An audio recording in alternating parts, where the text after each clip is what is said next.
Chapter 20. A few days later, David's eyes finally fluttered open. Remy let go of a breath he felt like he'd been holding on to for weeks. "David," Remy said, reaching down to touch David's arm. "How are you?" David knocked Remy's hand away, his eyes wide open, scared as if Remy was going to attack. Breathing rapidly, David inched farther away. Was he trapped in a nightmare? "David, it's Remy. I'm here." He backed away, allowing David extra space. "I'm not going to hurt you." David blinked, his eyes seeming to come into focus as they darted through the cave. "Where am I?" A cave near Boyer's lab. "Boyer?" Remy handed a bottle of water to David. He took it with shaky hands, barely able to bring it to his mouth. While his wounds had healed, he had to be sore. Remy was about to jump in and help him drink, but he didn't think David would appreciate that. Besides, he seemed to be doing a decent job with only a few dribbles on his shirt, which was so encrusted with dirt and dried blood that a few drops of water hardly mattered. "Do you remember anything?" Remy asked. David shook his head and looked around the cave. "Keep drinking," Remy said. "You're dehydrated." David took another sip, his hands less shaky than before. He watched Remy with wary eyes. "Do you know who I am?" Remy asked, fearful David might have lost all memory. "Everything is fuzzy," David said, his voice still raspy even after the water. "I felt the same way when I woke up at the hotel after Boyer drugged me. You'll be fine in a few minutes." "What happened?" David's hand traveled slowly to his head. "Headache." When he nodded, Remy took out a small packet with 2 pills in it. He handed it to David. "It will help with the headache."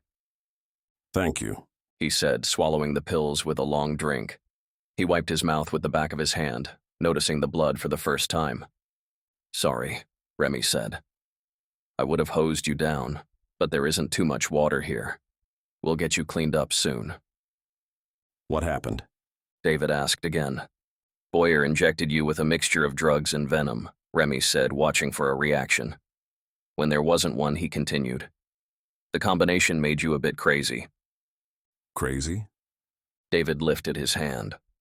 "Whose blood is this?" "Mainly yours. You were shot in each shoulder." David glanced down as if expecting to see the bullets still there, sticking out like cartoon plugs. "They went clean through," Remy said. "I'll have matching scars like Grayson." David jumped slightly as if he'd scared himself. "Grayson, Maya, where's Maya? Is she okay?" Remy smiled, relieved that David was finding his way out of the fog. He'd be himself in no time. "Maya's fine, she's at home." At least Remy hoped she was still at home and okay. He'd had French deliver a message, hopefully putting any fears to rest without saying too much. That seemed to settle David until he started again. "The baby. Is the baby okay?" "He's fine." Maya had the baby. It's a boy. How long have I been out?" "Slow down," Remy said with a sigh. "As far as I know, Maya hasn't had the baby yet. I just didn't want to call the baby an it. We've been here for a little over 2 weeks." "Oh." David said, leaning his head back against the cave wall, his brow pinched. "When can we leave?" "As soon as you're up to it. But we'll rest today so you can gather your thoughts and strength. You haven't eaten in weeks." "I did." David frowned. "Someone forced some nasty swill down my throat. I couldn't see who it was. His face was so mutilated that I could only see his eyes." "I fed you the nasty broth," Remy said. "You were having nightmares. Whoever you saw wasn't real." "You fed me that shit?" "It kept you alive, didn't it?" He rubbed his forehead. "Those were nightmares. They felt so real." "You've been out flat the entire time." "Tell me what happened. Start from the beginning." "I don't know how you got involved," Remy said. "I went after Ava and French intercepted. The next thing I know, you're on Boyer's table." "I went to him." David said, staring listlessly at a point past Remy's shoulder. "I thought he could help you. We flew to the border. He turned on me." The bottle crackled in David's fist. "He's venom." Was. He's dead? By his own hand. It was him the entire time. David muttered. The bottle crumpled. He did this to you too. I know. No, you don't. Not really. I know he injected me and I went berserk, just like you did. Remy clenched his jaw tight, wanting to tell David that he was sorry, that he didn't mean to shoot him all those years ago. God, if I had known then what I know now, I would have told you, David said. But I didn't understand at the time. Remy, what's wrong? Remy almost laughed. Where would he even begin? The truth.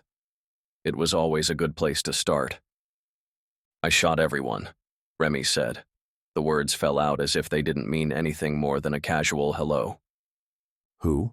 What are you talking about? Boyer injected me again 6 years ago. I was the one that massacred the platoon. I killed them all. I shot you. David's brows furrowed. No, you didn't. I did. Boyer tampered with the reports. It was my gun. David shook his head. No. Drink some more, Remy said, motioning to the contorted bottle in David's lap. You're going to lose your voice. He rolled his eyes but drank some water anyway. It wasn't you. I remember the shooter. Remy stilled, hope and disbelief spreading. Who was it? A local. David shrugged, wincing at the pain in his shoulders. He came in, gun already firing before he even knew where his targets were. He turned the gun on himself after. How did he get my gun? Remy demanded. Why wasn't this in the report? The report would have been more useful as toilet paper, David said. You took your gun with you to speak with Boyer, remember? He must have handed it over to the assassin. Christ. It was all starting to make sense. Boyer had still blamed Remy for Tommy's death. It was all hateful revenge. Giving Remy's gun to an assassin who would kill all those who Remy thought of as brothers and the love of his life would be another way to hurt Remy. And Remy had been willing to go to jail for it and to hand Ava over to French. Now what's wrong? David asked, leaning back, his head lolling to the side. I sent Ava away. Ava? David perked, but only slightly. He was fading fast. Was Ava here? Did she try to kill you again? Remy grimaced. No, she was never the traitor. Boyer was. Remy huffed. We need to start at the beginning, don't we? You've been sleeping too damn long. I think I might again, David said, tipping over. So did you make up? Yes. Then I sent her away thinking I was heading to jail. Remy stood and paced the small space, furious with himself. I have to find her. You will. Stop worrying. I sent her off. Damn it. I told her French loved her and that she should be with him. You're an ass, David snorted. but you still don't have to worry. French isn't in love with her. Yes, he is, Remy stated. I know he is.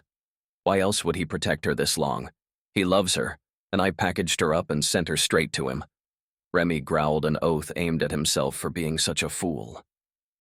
David smiled, his droopy eyes crinkling at the corners. If you think French is in love with Ava, then you're an even bigger ass than I thought. He loves you, always has. You were too blinded by Ava to notice anything but her. You are the reason he protected Ava. Bet that chafed his hide. Stunned, Remy leaned against the wall. French loved him. Remy didn't even know how to process that information. However, it meant that he still had time to apologize to Ava. He just hoped she would listen to him. David's snore echoed in the small cavern, bringing Remy back to his current problem. He had to get David home, and soon. Now that he seemed free of the injected concoction, it was safe to leave. Remy would give him until the following morning, but then they were moving out, even if Remy had to carry him. It was time to go home. It was time to make amends. Remy sighed. Ava was going to beat him with those damn crutches.